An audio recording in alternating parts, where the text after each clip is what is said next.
Let's roll! Welcome to WatchMojo.com, and today we'll be counting down the top 10 Metroid games. Samus, looks like I'm gonna need to ask for your cooperation on this mission. For this list, we've picked the 10 best games with Metroid in the title, although Metroid Prime Trilogy doesn't count, since the individual Prime games have to be ranked on this list. Number 10, Metroid Other M. And the explosion that followed destroyed planet Zebes, along with the remains of Mother Brain. Metroid Other M is, okay, let's just say it's an inconsistent game compared to the rest of the series.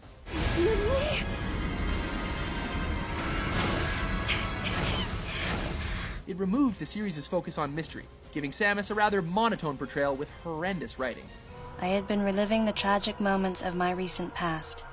To be 100% honest, it only made this list because it was either this or a Prime pinball for the 10th slot, and we're slaves to our format. A collaboration between Nintendo and Tecmo's Team Ninja, Other M is still a decent action platformer, let down by a terrible, unskippable story. I knew it to be true, but still couldn't help looking at my palm for a sign. Number 9, Metroid Prime Hunters.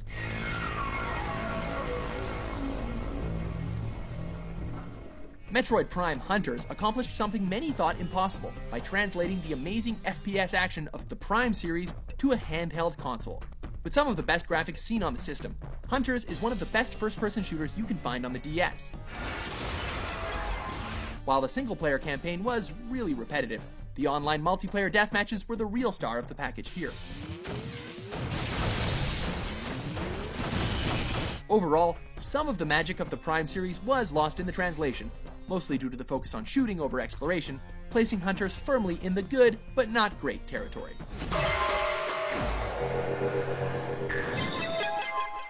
Number 8, Metroid 2, Return of Samus. Be afraid. Be very afraid. One life-sucking Metroid survived the first Metroid adventure, and it's multiplying rapidly. Metroid 2, Return of Samus put gamers back in the shoes of Samus Aran, except this time she's on a one-woman mission to commit Metroidicide and rid the galaxy of the aliens forever. We'll get to the ethics of Samus's mission later, but Metroid 2 is basically a direct continuation of the original's gameplay. Without any map or hints to guide you, Metroid 2 is a daunting game, made even more difficult by the limited graphics of the original Game Boy. But it's still a fun game that contained a crucial turning point for later Metroid titles. Number 7, Metroid.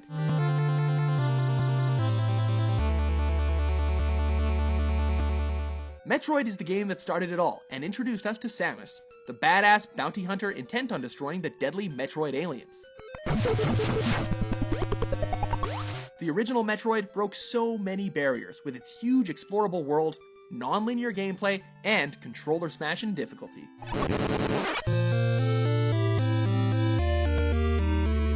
Without any map system to guide you, Metroid is an unforgiving experiment in spacefaring isolation, but it holds a special place in Nintendo's library for its groundbreaking design and fantastic inclusion of a female protagonist.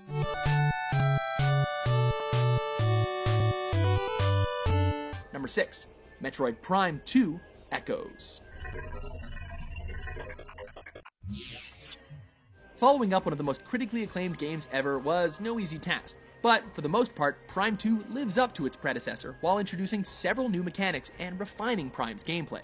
It introduced dimension-switching gameplay, with a light world and dark world that you have to switch between in order to solve puzzles and stop Dark Samus. Oh, and there is a multiplayer mode, but it's pretty forgettable, so just stick with the single player and you'll have a blast.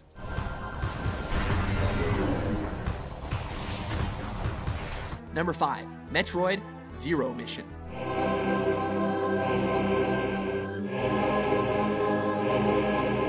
Now, this is how you do a remake, fixing almost all of the issues with the first Metroid game and giving us some new surprises along the way. It features the same general story, with Samus exploring Zebes, which is infested with space pirates, Metroids, and other alien critters, ultimately leading to an epic battle with Mother Brain. The inclusion of a new stealth section made the game feel fresh without losing its nostalgic appeal.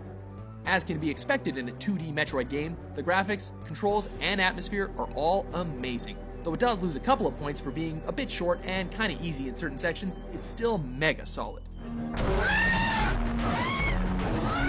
Number 4, Metroid Fusion.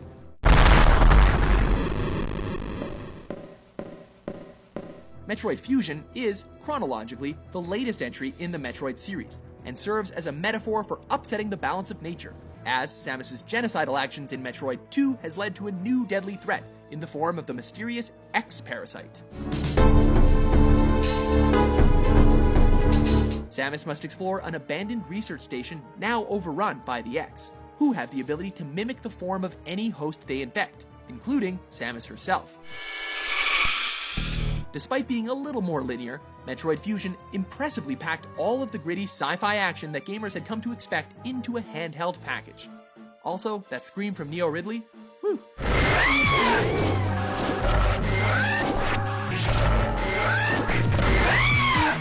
Number 3, Metroid Prime 3, Corruption. Activating various suit. Suit diagnostic complete. Metroid Prime 3 managed to improve on the Prime series' already impressive immersion by incorporating Wiimote controls that made you feel like you were controlling Samus's arm gun. Beyond the amazing control scheme, Prime 3 also improved upon its predecessors with better graphics, more intense battles, and some awe-inspiring locations. It's also a more cinematic game compared to the other entries in the Prime series, bringing in voice acting and a more action-packed story to round off a fantastic trilogy. If we don't make it to the top in time, we can kiss this planet goodbye. Hey, relax. We're the good guys. Justice will prevail and all that stuff.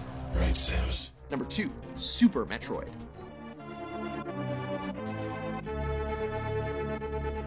Super Metroid is one of the best games on one of the most legendary gaming consoles ever, the Super Nintendo.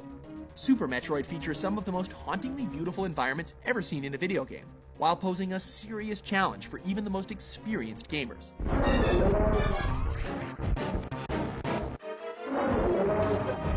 With daunting bosses and a huge world, you can search every nook and cranny on planet Zebes and still only finish the game with a 50% completion rate. Even today, Super Metroid doesn't feel all that dated, which is pretty impressive.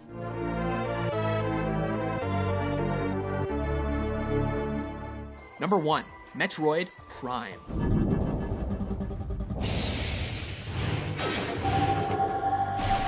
It was a very close call for the number 1 slot between this game and Super Metroid. In the end, it was our suggest page that decided the top spot, because our staff was split on the decision. Then again, that's how amazing a job Retro Studios did, following up a timeless SNES game and successfully bringing Samus into 3D. It combined the open-ended exploration and gritty atmosphere of Super Metroid with an even more immersive first-person perspective, amazingly rich lore thanks to scanning, and an incredibly atmospheric soundtrack.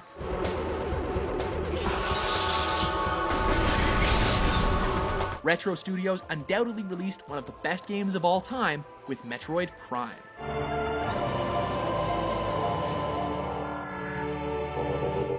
Do you agree with our list? Which Metroid adventure made you feel cold and alone? It's unbelievable how well you've held up.